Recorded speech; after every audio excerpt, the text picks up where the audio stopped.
નમસ્કાર, આપ જોઈ રહ્યા છો એમએન ન્યૂઝ ગુજરાત અને હું છું રાજન.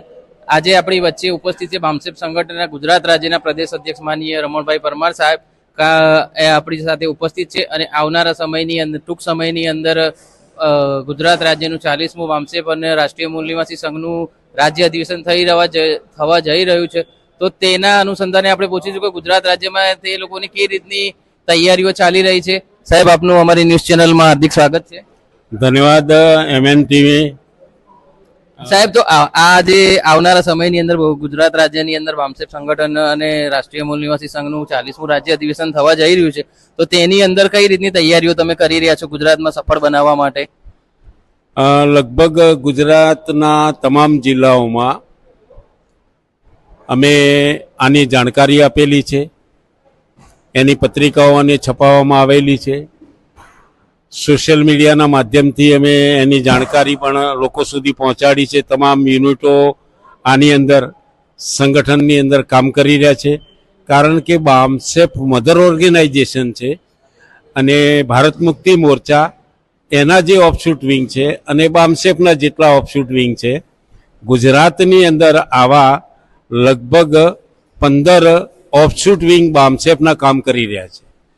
એ તમામને અમે અપીલ કરેલી છે કે વડોદરાની અંદર 30 ઓગસ્ટના રોજ આદરણીય વામન મેશ્રામ સાહેબની અધ્યક્ષતામાં બામસેફ અને રાષ્ટ્રીય મૂળ નિવાસી સંઘનું 40મું રાષ્ટ્રીય અધિવેશન થવા જઈ રહ્યું છે અને એમના માધ્યમથી આપના માધ્યમથી અમે ગુજરાતના તમામ લોકોને અપીલ કરીએ છીએ કે આ જે રાજ્ય અધિવેશન થઈ રહ્યું છે એમાં અમે જે વિષયો રાખેલા છે એ વિષયો આજની વર્તમાન સમયની જે સમસ્યાઓ ખરી એ સમસ્યાઓને આધાર બનાવીને અમે વિષયો બનાવેલા છે અને એના ઉપર મતલબ કે જેમાં ખાસ કરીને ઓબીસીની જાતિ આધારિત જનગણનાનો મુદ્દો છે એ તમારી પેમ્પલેટની અંદર ખાસ કરીને લેવામાં આવ્યો છે.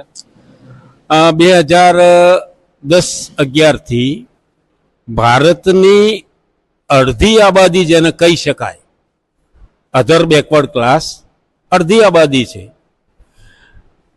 ભારત સરકારે અને બીજેપીની સરકારે હમણાં જે સેન્સસ કરી રહી છે એ સેન્સસની અંદર ઓબીસીનું જાતિનું કોલમ જ રાખવામાં નથી આવેલું.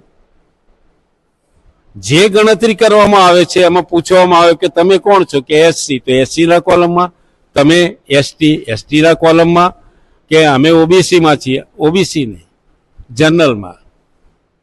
તો જ્યાં સુધી ઓબીસીની જાતિ આધારિત ગણતરી નહીં થાય, ભારતનું સેન્ટ્રલનું બજેટ 55 લાખ કરોડ રૂપિયા છે. આ 55 લાખ કરોડ રૂપિયા આવે છે ક્યાંથી? જનતામાંથી આવે છે, ટેક્સના માધ્યમથી. તો ભારતની ઓબીસીની આમાં જે જનતા ખરી એ 50% છે. એ 50% પોતે આ ટેક્સ ચૂકવે છે, પણ એ ટેક્સ જે રીતે એનું વિતરણ થવું જોઈએ દેશની અંદર એ રીતે ઓબીસીની જાતિ આધારિત ગણતરી થાય તો થઈ શકે, એના ભાગમાં આવે. એનું પ્રતિનિધિત્વ 52% 55% નથી મળતું, કારણ કે એની ગણતરી નથી થતી. તો આ અમારા માટે એક મહત્વનો મુદ્દો છે કે ઓબીસીની જાતિ આધારિત ગણતરી થવી જોઈએ અને એ જાતિઓના કોલમમાં એમનું નામ હોવું જોઈએ. NEET is cheat. નીટ એ અસંવૈધાનિક પ્રક્રિયા છે. એના માધ્યમથી સરકાર જે મેડિકલમાં ભરતી થાય છે એમાં ગોટાળા કરી રહી છે. છેલ્લા 12 વર્ષમાં 152 વખત અલગ અલગ પરીક્ષાઓના પેપરો ફોડવામાં આવેલા છે.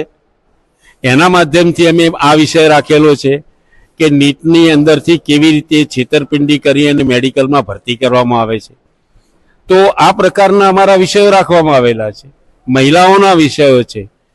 તમામ જે SC, ST, OBC, converted minority જે ખરી એ તમામને આવરી લેવાય એ રીતના અમે અમારા વિષયો રાખેલા છે. તો અમે અપીલ કરીએ છીએ તમામ રાજ્યના વાસીઓને કે જાણકારી જો મેળવવી હોય તો અમારા રાજ્ય અધિવેશન જે વડોદરામાં થવા જઈ રહ્યું છે ત્યાં પધારવા માટે અમે આપને હાર્દિક આમંત્રણ આપીએ છીએ.